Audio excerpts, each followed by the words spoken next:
러닝을 위한 미분 수학 저희가 해볼 거고요. 이 내용에서는 간단하게 극한, 미분에 대한 부분들을 파이썬으로 아주 수월하게 잠깐 보여드릴 예정입니다. 자, 극한. 우리가 원하는 어떤 값이요, 가장 끝으로 몰려야 됩니다. 이 머신러닝을 할 때 극한이 왜 필요하냐면요, 우리가 어떤 값들을 그쵸? 예를 들어 고객 데이터를 분석을 할 때,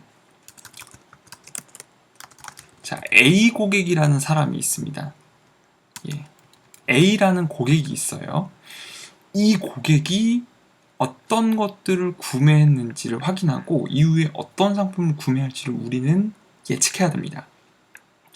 이 사람이 구매한 데이터들이 쭉 있을 거예요.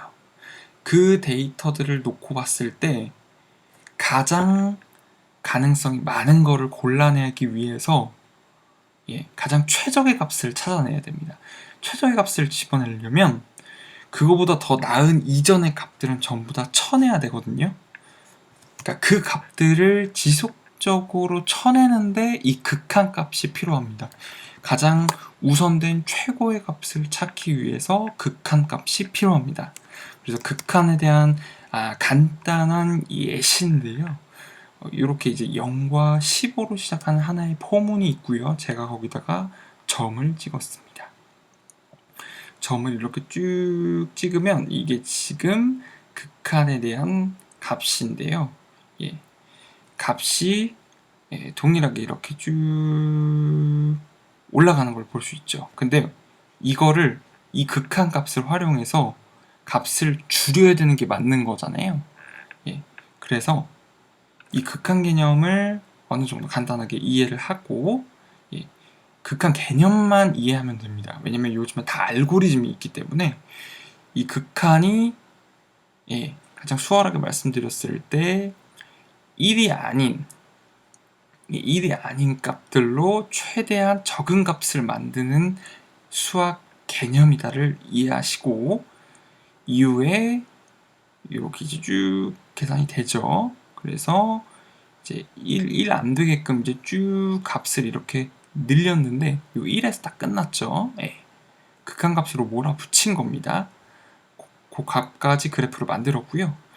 이 극한에 대한 개념을 이해했으면 이제 이 극한의 값까지 찾아가는 여정을 하나의 이제 수학 방정식이나 수학 방법으로 만들고 식을 만들어야 됩니다. 사실 미분을, 저도 이 부분을 이제 전문가분들에게 예전에 배웠을 때 사실 그냥 수학 개념만 말씀을 해줬어요. 이해를 못했어요. 근데 이 미분 같은 경우에는 그냥 가장 낮은 값을 찾아가기 위해서 쓰는 것도 있지만 저 미분을 활용해서 미분 계수라는 걸 만들어냅니다.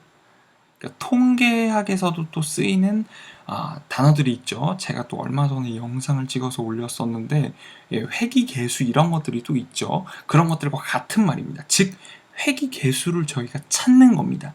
물론 파이썬 코딩을 통하면 이 부분을 아주 수월하게 찾을 수 있지만 이 기본적인 이 미분에 대한 개념을 알고 어떻게 돌아가는지를 알게 되면, 제가 이전에 말씀드리진 않았지만 이 머신러닝을 할 때 각종 파라미터 값을 바꾸게 되는데 그 파라미터 값들을 바꿔서 최적의 모델을 만들어내는 분들이 데이터 분석가, 데이터 엔지니어가 아니라 데이터 사이언티스트라고 어마어마하게 통계학 공부와 수학 공부를 하신 분들입니다.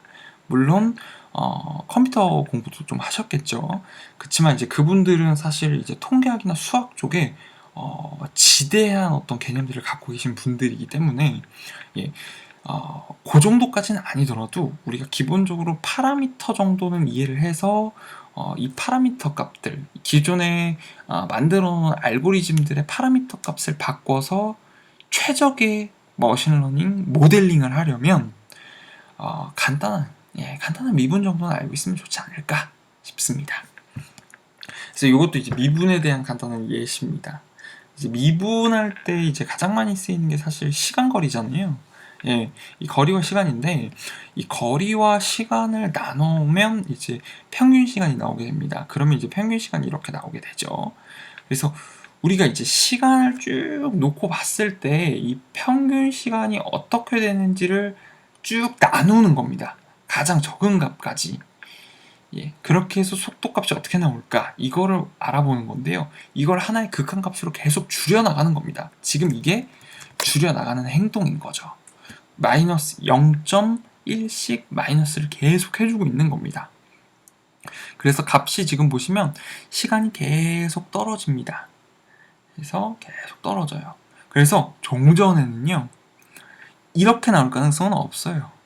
즉 80km면요, 지금 제가 이 거리가 정확히 맞는지는 모르겠어요. 제가 그냥 단순하게 그냥 만들어갖고, 예, 송파구에서 파주달쯤까지 그냥 뭐 대략 80km라고 할게요. 예, 아닐 수 있지만 만약에 이렇게 돼 있다고 하면 저 거리를, 예, 0.1인데 지금 단위가 아워거든요. 그러면 이제 10분이에요. 10분에 도착한다 그러면 속력이, 예, 800km 나와야 됩니다. 예, 평균 속도가 그러면, 예, 800벨로, 예, 800벨로가 나와야 돼요. 그러면은 이건 말이 안 되거든요. 그럴 만한 차도 없고요. 그렇게 가지도 못합니다. 예, 요런 속도가 나려면 이제 제트기나 전투기, 우주비행선 같은 거 타야죠.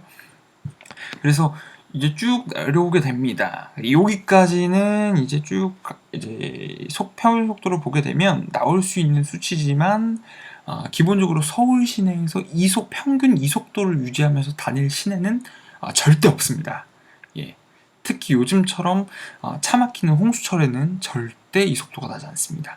그럼 평균적으로 볼 때 이제 한 요 정도가 되겠네요. 예, 요 정도가 되겠네요. 예, 한 2.9시간 정도 걸릴 것 같고 평균 속도는 이제 27벨로, 예, 정도 나올 것 같습니다. 한 여기쯤 될 것 같아요. 예, 그래서 우리가 보면 지금 값을 극한으로 이렇게 쭉 줄인 걸 볼 수 있어요.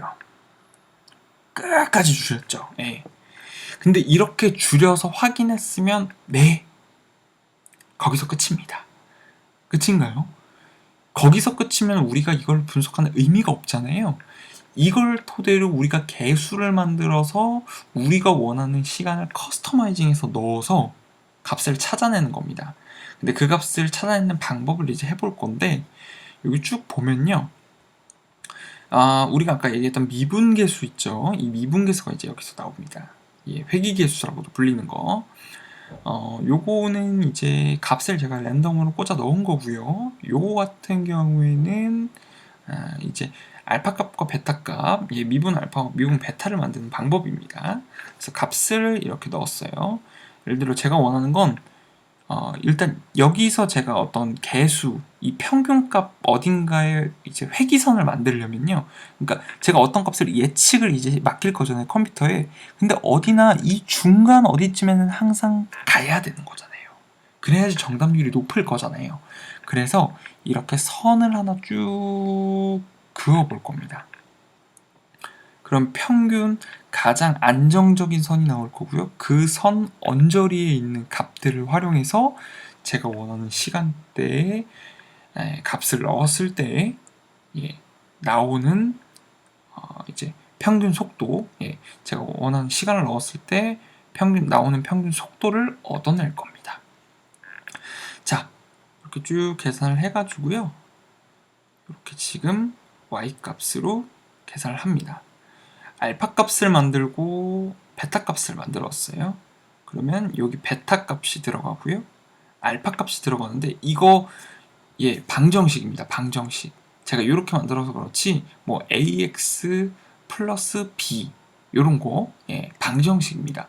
이 방정식을 활용해서 이렇게 값을 더해주고 만들어서 이 y 값을 만들어서 쭉 나열을 하는 겁니다. 쭉 나열을 합니다. 그래서 제가 이게 조금 반대로 됐네요. 지금, 예, 제가 원하는 속도를 넣었을 때요, 원하는 시간대가 이렇게 예측이 됩니다. 예, 이렇게 쭉 나오게 돼요. 자, 이 식을 이렇게 점이 쭉 찍혀져 있는 가운데서 제 선이 이렇게 쭉 선을 만든 걸 볼 수 있죠. 이 선이 이제 회기선이고요. 이 선을 중심으로 해서 거리가 적절한 부분을 찾아서 이 선을 그어놓은 겁니다. 지금 그 값은 바로 이 값들이고요. 지금 이 알파가 0.9고요. 베타가 마이너스 1.6입니다. 이 값을 더해준 겁니다. 이렇게 이제 계산이 끝났습니다. 그래서 이렇게 이제 속도값을 이렇게 넣으면 시간이 이렇게 나오는 것을 확인할 수 있습니다. 예. 그래서 제가 지금 뭐 속도를 이게 6벨롭으로 만약에 달리게 되면 10시간이 걸린다는 거 나오게 됐고, 여기도 6벨롭인데 여기는 7시간, 여기는 13벨롭인데 7시간 이렇게 나왔습니다. 이게 조금 이제 사실 단적으로 좀 차이는 있긴 한데 기본적인 이제 그 미분 활용에 대해서 제가 이렇게 정리를 해서 보여드린 겁니다.